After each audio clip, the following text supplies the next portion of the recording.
So, guys, all these are senators who go to the House and forget the role they are actually sent there for. You can imagine the Senate president being accused of, toasting a fellow senator. Honestly, it just appears these people don't even know why they are there. And no wonder the country is just moving backward instead of forward, because the people who are meant or who are sent there to represent us, honestly, they don't know their job. They don't know their job. You can imagine the Senate president being accused of this. And we all know that before now, there was this ex-minister of the Niger Delta Corporation Commission, who equally accused Akpabio of the same thing, toasting her and all that. One just keep wondering, why is it that Akpabio's name keeps coming up in the news, especially in all this affair of a thing? Why is it that this man is either corruption or affair, I don't just know. And these are the people making laws for us. These are the people coming up with bills and, passing bills. No wonder things are not moving in this country, because the people who are there representing us, they don't even know their job. They don't know why they are there. You can imagine you sitting down, then your eye is on another senator, not just a senator, a married person for that matter, and even in the presence of the husband, when they visited Uyo or whatever, wherever, Akpabio equally toss the lady there, even though the husband was also in the picture there, So it just tells you how these men have reduced themselves, You just don't forget that there was a time this Insta blog brought out names of some of these senators and all their side chicks and all that. Akpabio's name is always on those lists. It's always there. I'm just wondering, this man, is it that he's not contented with the beautiful woman that he has? And he has children, grown-up children for that matter. I think he has like 4 girls. I don't know why is it that these people at this age, this is where our money is going. They go for side chicks, using our money to flex when they know that this country is running down. So you can imagine if the Senate president comes to the House, instead of being concerned about what is bothering Nigerians. Look at in Benue State, 4 students were kidnapped. Till today, they don't even know their whereabouts. And don't forget the Afenifere youth leader that was equally kidnapped. These people cannot sit down in the House of the Senate and bring up such topic. Even the Yoruba leaders who are there, they saw this guy's photo because he contested on that Labour Party. Nobody is talking about him. But now see the kind of news that is coming from the Senate. Anyway, guys, let me just allow you to take a look at this video. Take a look for yourself. Despite being referred to the Senate Committee on Ethics, Privileges and Public Petitions for Disciplinary Review, Senator Natasha Accuses has filed a lawsuit against the President of the Senate, Senator Godswill Akpabio, for alleged defamation. Akpoti Udwanga raised concerns after a seat was being reassigned following a shuffle triggered by opposition members switching to the majority wing. She resisted relocation, leading to a confrontation and her and the Senate President. In the suit filed before the Federal Capital Territory High Court on 25th of February, the Senate President of Federal Republican Legislative aides to the Senate President, Ufon Patrick, were listed as second and third defendants. Meanwhile, Citizens Network for Peace and Development and Civil Society Organization CSO has asked Natasha Accuses, Senator representing Kogi, to redirect her energy to legislative duties. In a statement, Francis Wanner, the executive director of CSO, asked the lawmaker to refrain from activities as perceived as distraction to the Senate. Wanner said the Kogi senator should be fighting for poor Nigerians rather than fighting over seat allocation in the chamber. So joining us now on the show is Senator Natasha Accuses, this day award Senator of the Year, member representing Kogi Central at the National Assembly. Let's go to it because there's a lot to talk about, Natasha, and there's a one for time. There's been some allegations, of corruption against you by some Northern, youth association. Can you address those allegations? That's number one. Number two, can you tell us how seats are being arranged, in the Senate and what transpired, your take on that? That's number two. And really, I'd like to know, you and Akpabio today, you and Akpabio another time, what is really the matter between you and Akpabio? Because I hear that both families are friends.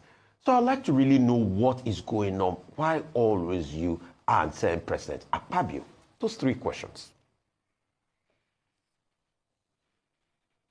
Good morning, Rufai. Good morning, Ayo.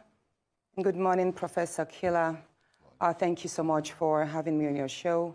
And also thank you for awarding me as the Senator of the Year. It's quite unfortunate that after such a long break from me being in studio, this scenario had to bring me in here. Going straight to your first question, which is the allegations, the petition against me on by a certain northern group, which has to do with the conduct of my office as the chair of the local content committee.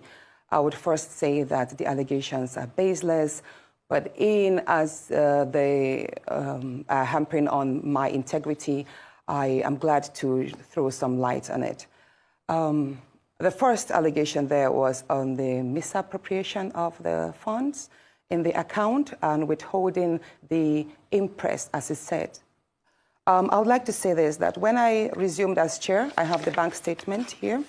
It's the Sterling, it's an account under the name Senate Committee on Local Content, and the account is with Sterling Bank, and the account number is 00662082209.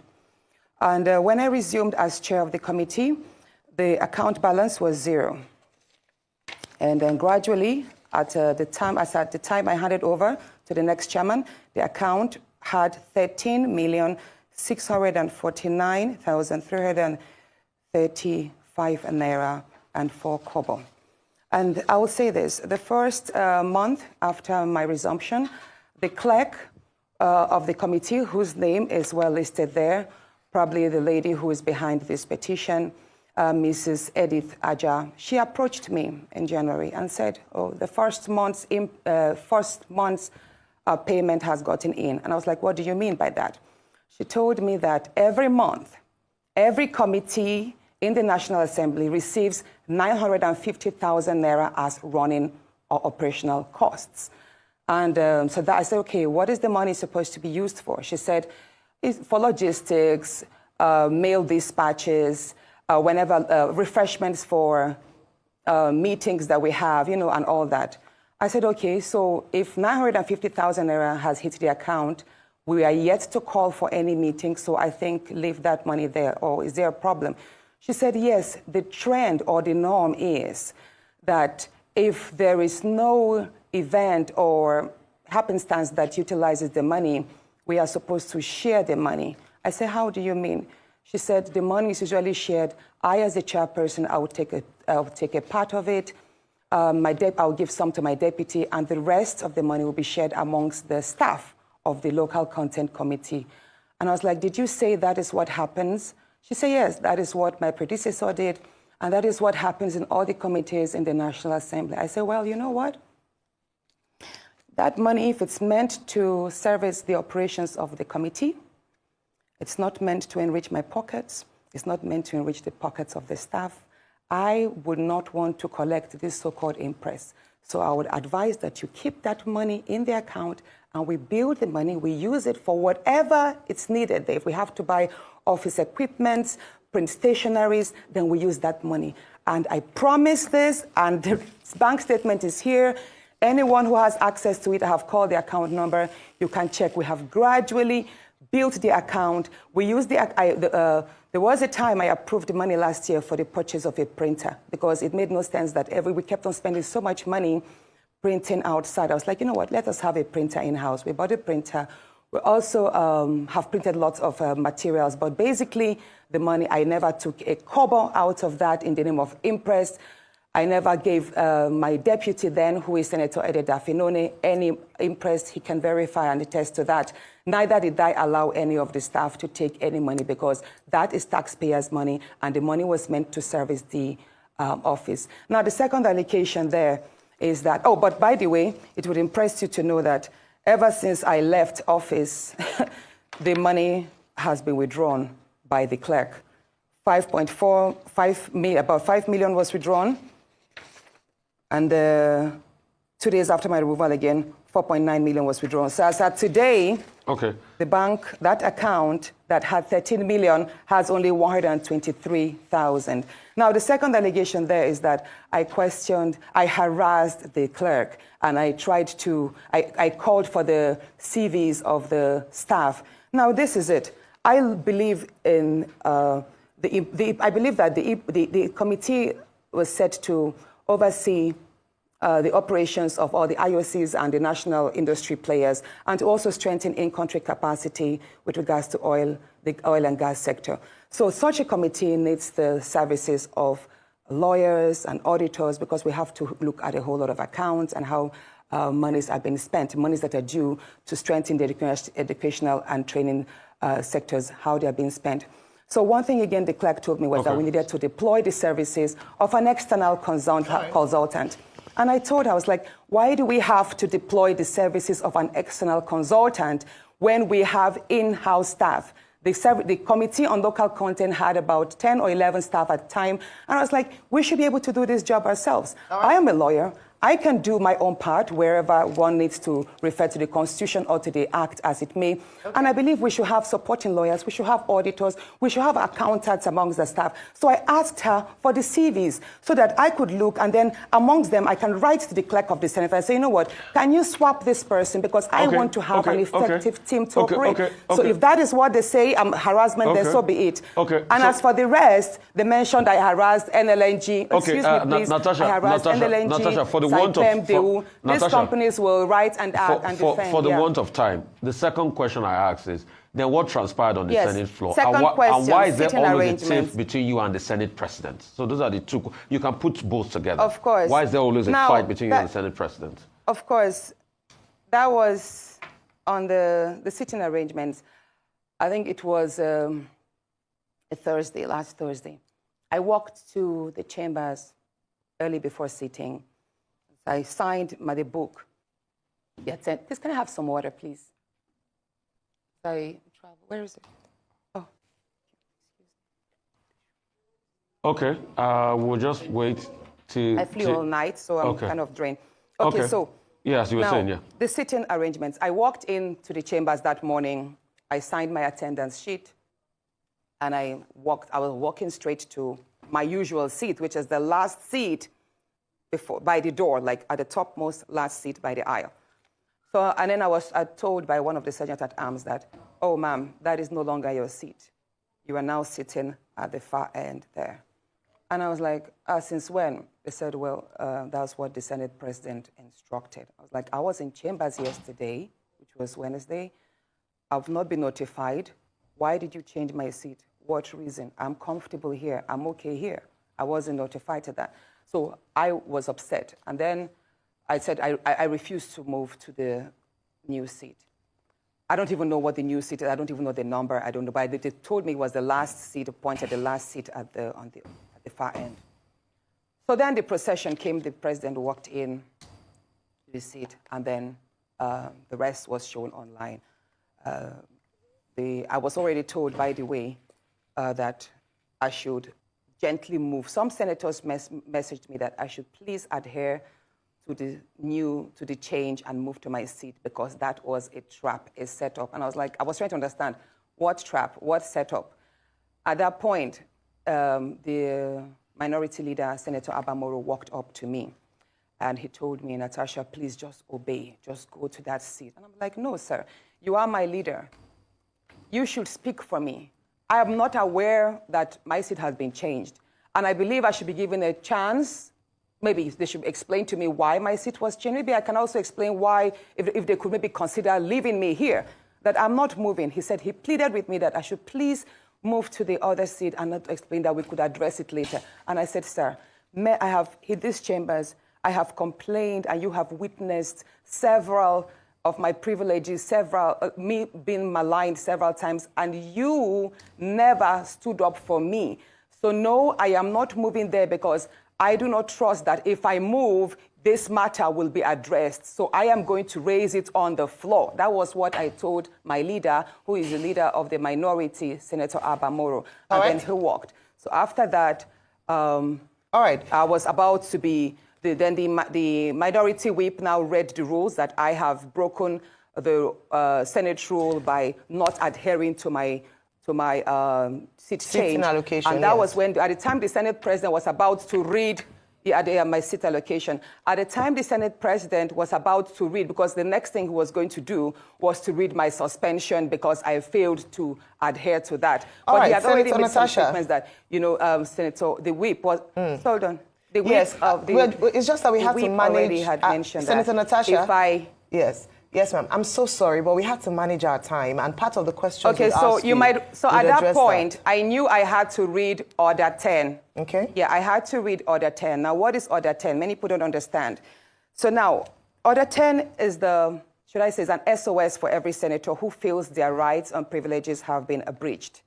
So and permit me to quickly read what Order 10 here means.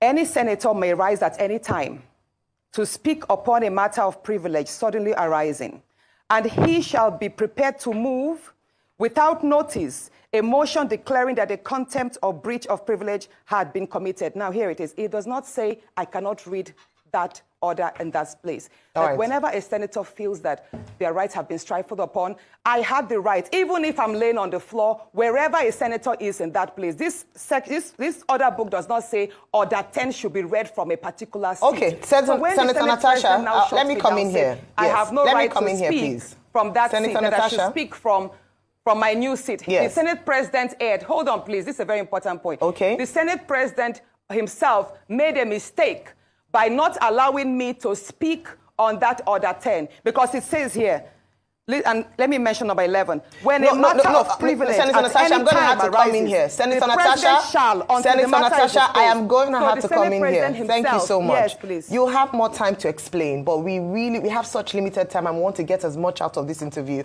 as possible. Well, thank you for expressing and opening up your statement. So what I assume from what you said now, because that was the question I was going to ask you, was the Senate Standing Orders, Chapter 362. A senator may only speak from the seat allocated to him, provided that the president of the Senate may change the allocation from time to time. So what you're saying is that Order 10 trumps Order 6.2 in terms of your ability to speak. But you can respond to that after I ask this question. Based on that, you made allegations last week, Thursday, in the chamber saying that you've been maligned. In fact, you said to the Senate president on the floor, in the chambers, that you are not afraid of him. Can you share or expatiate on what you mean by that? And when you had a follow-up interview, you were talking about how some of your privileges were deliberately taken away from you. What was the motive behind this? And then finally, is this exclusive to you alone? Or is it just because, there are many things that have come up because you're a woman, there are only 4 women in the House, you and the Senate President have personal altercations that have now appeared in the chambers. Is this the privileges being withdrawn from you exclusive to you alone, and why do you think that is? Now, thank you. Indeed, the Senate President has the right to allocate seats to every senator, and the senator should speak from that allocated seat. But here it is. I was not about to make a debate. Neither was I about to contribute to a motion. I was reading an SOS, which is a lifeline of any senator. For any senator to have invoked Order 10, that means his privileges were already, or her privileges were already infringed upon and denied. And that can be raised anywhere at any time. So once a senator shouts Order 10, believe me, even if I'm being dragged on the floor and I say Order 10, they are supposed to listen to me. Wherever I sit in that place, that's why he said any senator may rise at any time to speak upon a matter of privilege suddenly arising, and I should be prepared to move same. So in this part, the Senate President, once I raised Order 10, he ought to have allowed me to speak, and then he could have maybe taken his own discretion to overrule it, or move that complaint to the Ethics and Privileges Committee. But the Senate President failed to do that. Instead, he ordered that the Sergeant at Arms should move me out of the chambers and prepare for my suspension. Okay, next question. Now, you're talking about my outburst. Yes, I did mention.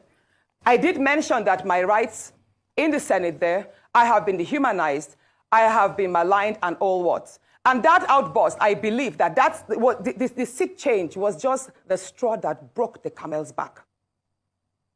A lot has been going on. And you asked, and just going again, trying to mix up the question.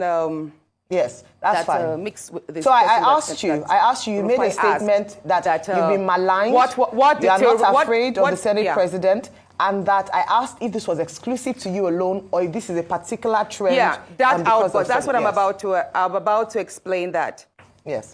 Yes, so many people do not know what I'm about to say, but I'm going to speak my own truth. And the Senate president is allowed to counter that.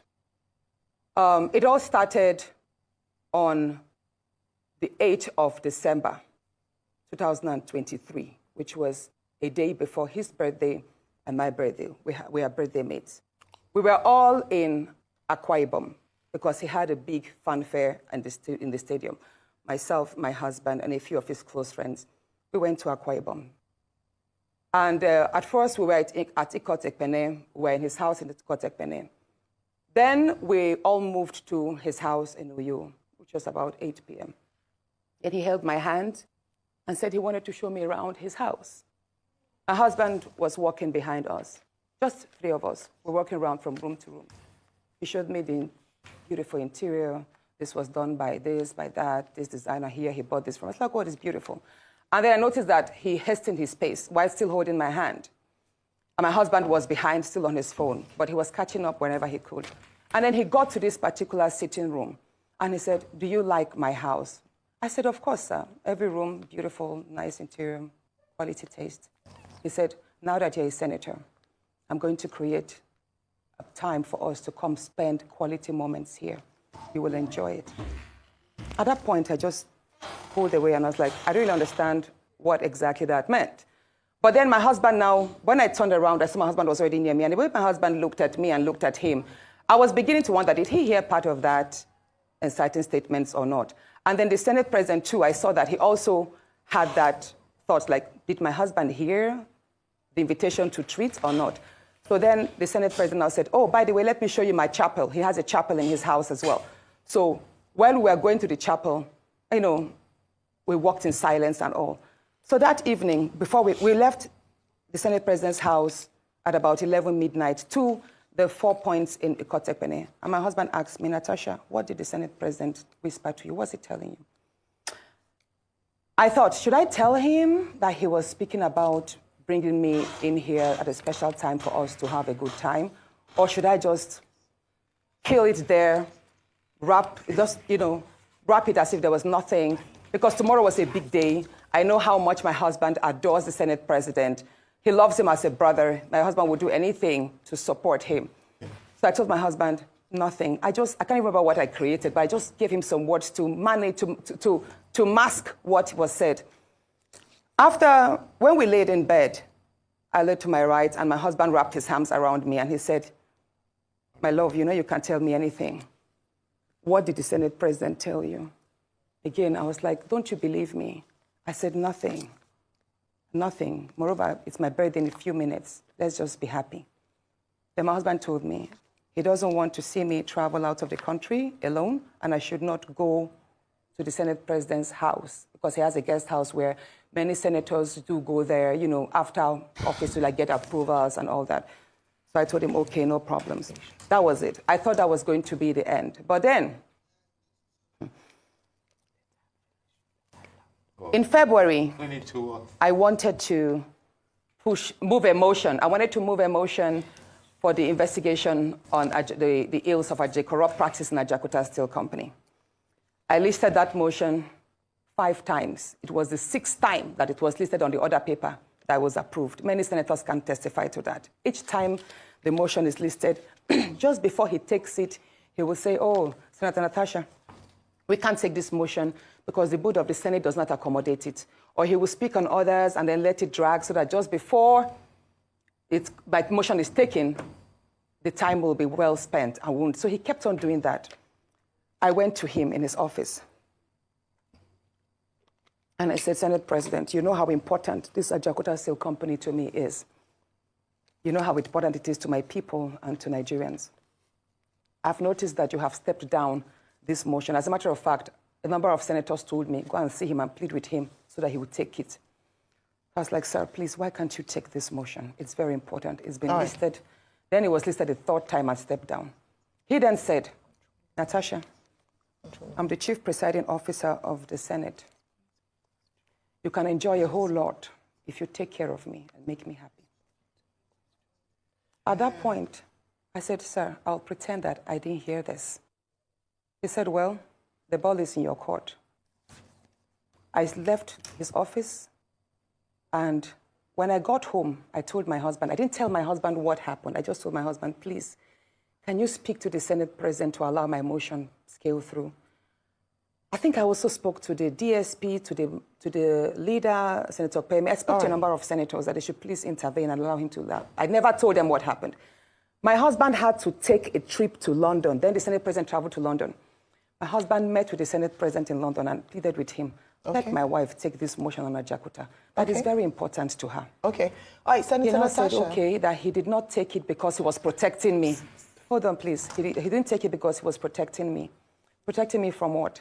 Anyway, at the time the motion was taken, it was the Deputy Senate President, His Excellency Barrow, that actually sat. The Senate President stood up and walked out. So it was Senator Barrow that actually took it. All right, Senator Natasha. And from there, many other incidents happened. Yes, Senator Let's Natasha. talk about the nightclub. Yes. Hold on, let's talk about the nightclub incident. Professor Kila is going to ask you a question. I'm so sorry to have to interject here. But I just want to mention that, and I'm glad you gave the caveat at the beginning of your statement, that this is your side of the story, and the Senate President has the right to defend himself or to counter what happened between you privately. So what I assume, or for what you're saying, is that what happened last week Thursday began from a private conversation, and then you have felt like you've been maligned as a result of you not agreeing to certain propositions, right?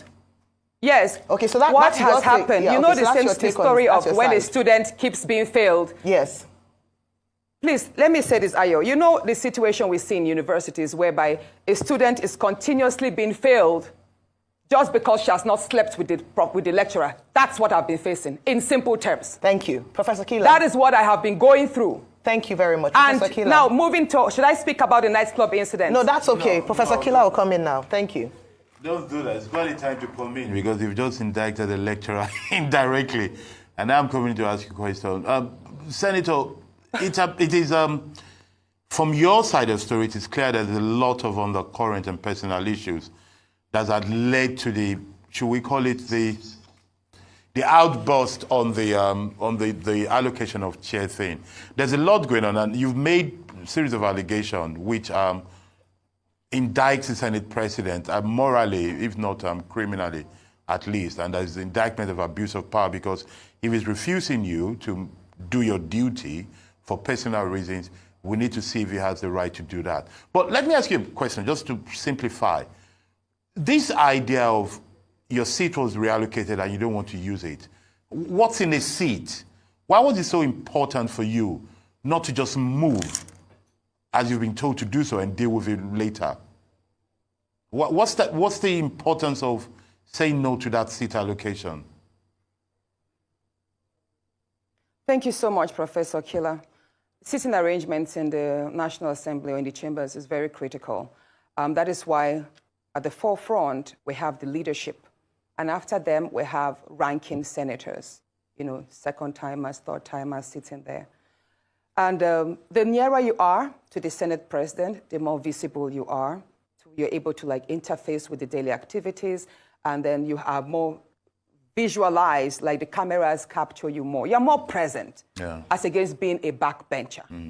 So where I am sitting, the Senate President sits at the lowest point, while I am sitting at the topmost point, but on the same level. So, Senator, it is, Senator, I'll recap for you. So whenever I stand... Yes. It is safe to say that... Where I was moved to was you felt they were reducing you. Where the workers, the chamber staff sit. So yes. You felt they were relegating you. Seat. They were relegating you. If they say, hold on. Yeah. Exactly. Let me say this. Yes. His excuse that it's because there were 2 vacant seats due to the decamping of the senators, right? Yes. And that why did they have to pick on me to start the shift? There were other senators that were in front of me that would have filled the seat. Why did it have to be me to fill in the seat at the far corner? But I will say this again. If you see where I sit at the back, there is a silent degrading of senators that, as they say, came from court. Yeah. We are made to feel as if we are lower than our other colleagues that resumed office and were sworn in earlier than us, even though we're all first-timers. Do you understand what I'm saying? Yes. I remember when I asked, initially, I asked why I was not sitting amongst my other first-time colleagues. Yes. And I was told that is because you resumed 6 months later. So it's almost like a punishment because I resumed 6 months later. Therefore, I have to sit or take seats or wait for my other colleagues whom we all ran elections with together and won together, even though we were rigged. So Senator, we were made yes. to sit at the back. So after me, it seems clear to me. Senator Akpabio 2 weeks after me, yes. So it seems to me from your own narrative, straight from your own narrative, that you feel victimized and you feel you're being treated like a second-class senator in that place. Let me ask you a question based on your own narrative. Please, I have a very important... No, but very quickly, you're going to say, let me just ask you just this question. Professor. Yes, just this very question. Do you feel that other senators in that house, male or female or different party, do you feel that they're standing up to what they ought to be doing, or do you feel they are also, with their silence, complicit with your victimization?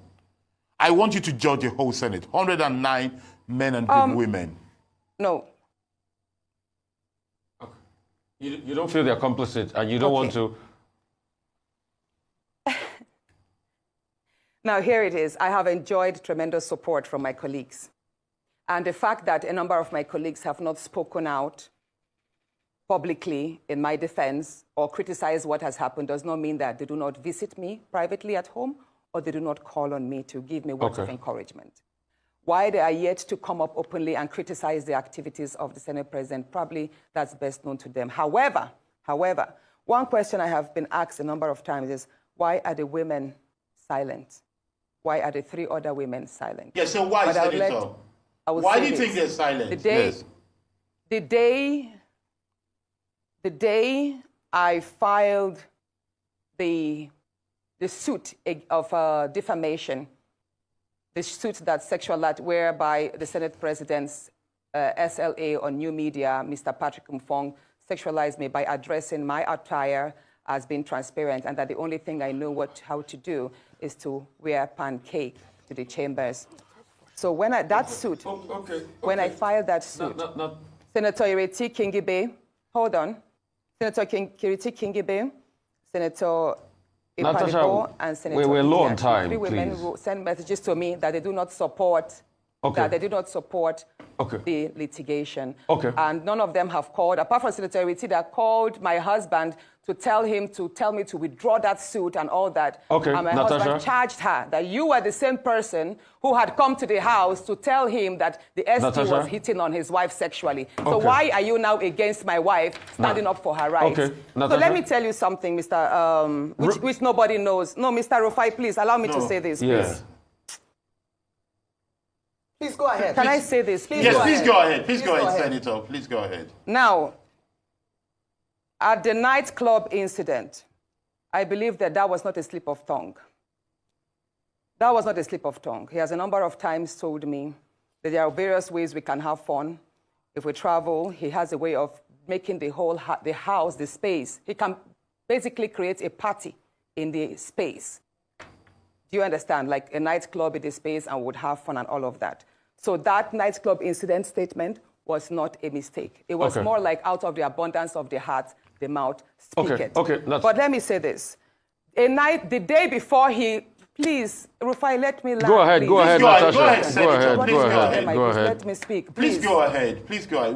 If you don't want me to speak, I'll walk out and complete this on my Facebook, please. Please go ahead. We're Natasha. Trying to manage time, Senator, but go ahead and finish it quickly. We're trying to manage time, but please go ahead. The night, or should I say that morning, early hours of the morning that he apologized, which was 23rd of July, 2024. That was the morning he apologized. So the night about, I have it printed here, I have the screenshots of the phone call.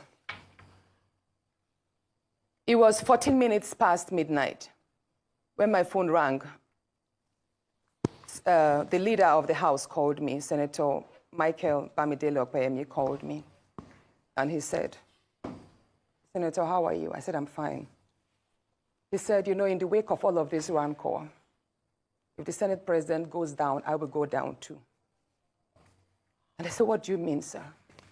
At that point, I woke my husband up because he had fallen asleep before me. I said, are you calling me to threaten me? I could hear murmurs from the Senate President. I could hear the Senate President's voice at the background because I could tell he was on speakerphone. He said, no, I'm just telling you that, you know, there's a whole lot of attack on the Senate President, and if things go down, if he resigns or something happens, I should know that I'm going to be held responsible, and I also go down. At that point, I started shouting. I was like, you can't call me at midnight and threaten me, sir.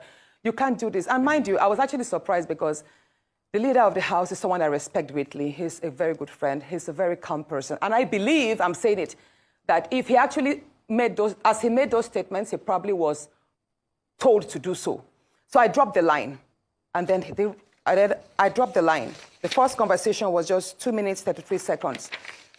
Then my phone rang again at 26 minutes past midnight that same day.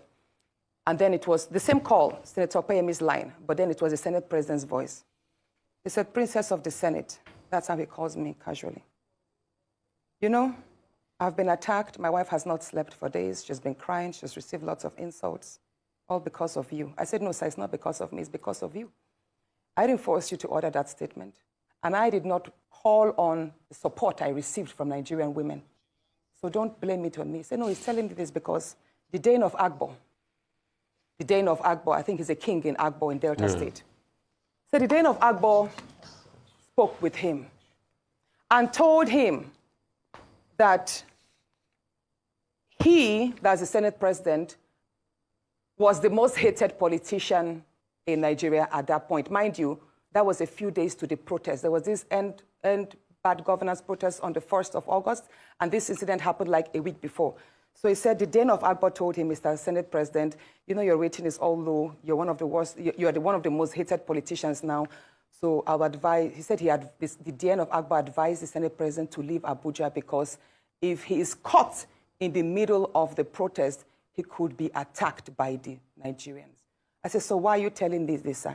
He said he's telling me because he found it insulting that the Dane of Akbar would tell him to leave, to run away, to leave Abuja. And that he's telling me, so Natasha, I'm telling you, go and tell them that if anybody over the age of 20 approaches me during the protest, I will what was the word? Hold on. I will take that person down. The Senate President told me over the phone that based on the advice that the Dane of Akbar gave him, that he should leave Abuja in the wake of the protest so that he will not be caught and probably will not be approached or attacked by the youth. He said, Natasha, I have the capacity, I'm number 3 citizen. If anybody over the age of 20 dares to confront me, I will take that person down. That person should dare me with his life. I said, at that point, I started shouting. I now told my husband, he didn't know the phone was on speakerphone all the while because I'd woken my husband up from the first speech. I was like, my love, can you hear what he's telling me? This is exactly what he does. At that point, when he knew, he was like, is your husband there? Oh, yeah. I said, yes, sir, my husband is here. And he heard everything. He then told me to pass the phone to my husband. And you know what he said? Immediately, he changed his tone. He was like, oh, Alema, I have a slot for you. For an appointment from Delta State, why don't you bring a nominee? And I took the phone back. I shouted at the Senate President. I said, you can't pacify us. You can't threaten me on one side and then pacify me. Sir, I'm aware, even though the conversations took place on WhatsApp, I know that the DSS and the NSA's office, they have the tools to extract these phone calls. And Senator I'm going to publish yes, sir. Okay, Senator Natasha, thank you. So and he told me that, well, all you want, hold on, please. He then told me that, all I want is an apology. He would apologize on the floor that morning and that he expects me to accept it. So all that morning, when I walked in, I was already threatened. I was already petrified. This is a man who had already called me at midnight, so I didn't sleep all night. I just had to say to his seamless apology. Senator. So guys, you have seen it for yourself. I'm just wondering if this is the real cause why Nigeria is not moving forward as a country, because we have people who do not even care. I mean, Nigeria is not in their agenda when it comes to making this country to be productive, to work and to succeed. These people don't care. You can imagine a whole Senate president being in the Senate and then toasting a fellow senator, not just a fellow senator, a married senator. So you just keep wondering where these people's mind is, or where their minds are when they are coming to the floor of the Senate. They don't even care about the challenges of the ordinary Nigerian, because if that is what is bothering them, guess what? They will focus more on topics like that. But because it is not in their plan, as in, can you imagine? Look at what has been happening in this country. We've been seeing headlines on, rehabilitation of Boko Haram members and other. Nobody is talking about it on the house of this Senate.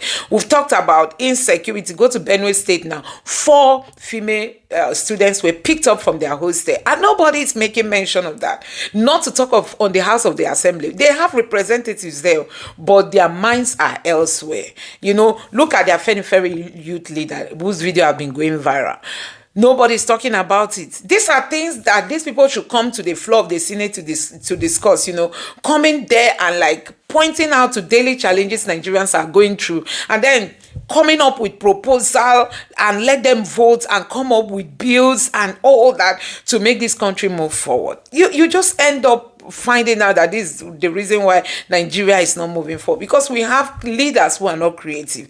After sitting there, you think they know what they are doing. They don't. Once they get home, their minds are so distracted. You can imagine somebody who has wife, grown-up children and everything, has a very beautiful black beauty woman, and then he's now eyeing another person's wife, who is also a married person. So you can imagine, and these are people making laws for us. I think it is time we call a spade a spade. Akpabio has always been in the news, not for the good thing.